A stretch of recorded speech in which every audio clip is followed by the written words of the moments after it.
Omugenzi Paul Ssekiriwo ku kyalo Kitagobwa mu Kasangati Town Council mu district y'e Wakiso beekubidde enduulu nga balumiriza ba bbulooka ab'ettaka okwekobana n'abamu ku b'eŋŋanda okubatwalako ettaka lyabwe ery'obusika. Bano balaze nga bwe waliwo abaakola omupango nga bakolagana n'abayafeesi ekola ku nsonga z'abagenzi ne beegabanya ettaka ly'omugenzi Ssekiriwo kyokka nga bo tebafunye mugabo gwabwe. Yajja mu nsonga zaffe zino eno nga bamulesenga administrator so yajjanga kyatwetegera oluvannyuma nti yajjanga administrator n'empapula ziyalinga atukubira eza administrative ezalingako eded paper kitegeeza yabikolanga mu bukyamu.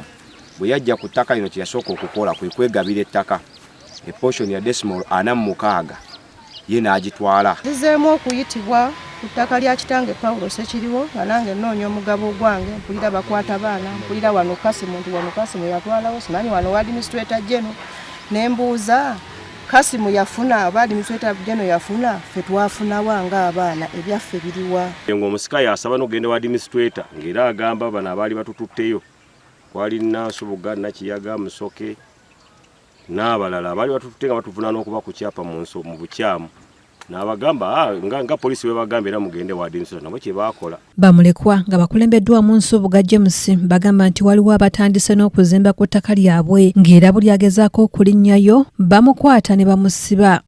Abazimba nze siina gwe mmanyi ku bazimba kuba siina gwe nali nguzizzaako eno era sibamanyi era wembadde obulamu bwange bwonna.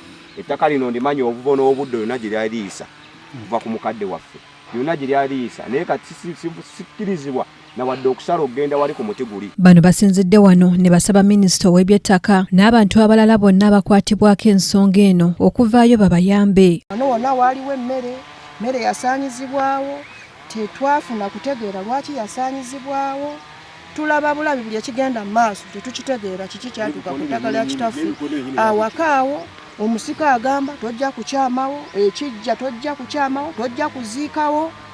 Neneebuuza naffe nga tuli baana b'omugenzi Paulo Ssekiriwo naffe twagala ofuna obwenkanya twagala minisita ofiisi z'ettaka zituyambe. Nsaba omuntu yenna asobola otukwatako atugoberera ettaazi entuufu tujje tukwate ebintu ebituufu tugabane ebintu by'omugenzi ng'etteka berikola ki beriragira okusinga kuba tubigabanira wano mu nsobi era tusigala tuyombagana. Njagala kunyamba tufune leetaazi tumanye wawe bitandikira ebintu byonna babigaba mu nsobi mpulira nkayana abaana bagana kutemangana tebakyatugagana buli muntu akyabuuza munne kyokka nga tuva mu lubuto taata waffe teyazaalako omukazi mulala tuzaala abaana 11. Twogeddeko ne Boogere Robert okuva mu ofiisi ya Administrator General ku lukomo lw'essimu gwe balumiriza okubeera emabega w'emivuyo gino n'atutegeeza nga ye bw'akola omulimu gwe mu butuufu. Boogere yagenda okujja mu famire yammwe nga ettaka nga kiki ekiriwo nga muli mu mirembe ningi nnyo najja buzzi n'abagwamu oba Boogere yabasanga mulina enkaayana gurupu emu n'emutuukirira ne mutuula miitingi ezitaka wansi wa 5 mu lujjudde lw'abantu mwenna nga weemuli ne musalawo okugabana. Anet Nakayibaale yakusakidde eggulire lino ku lwa KTV Amalindirire.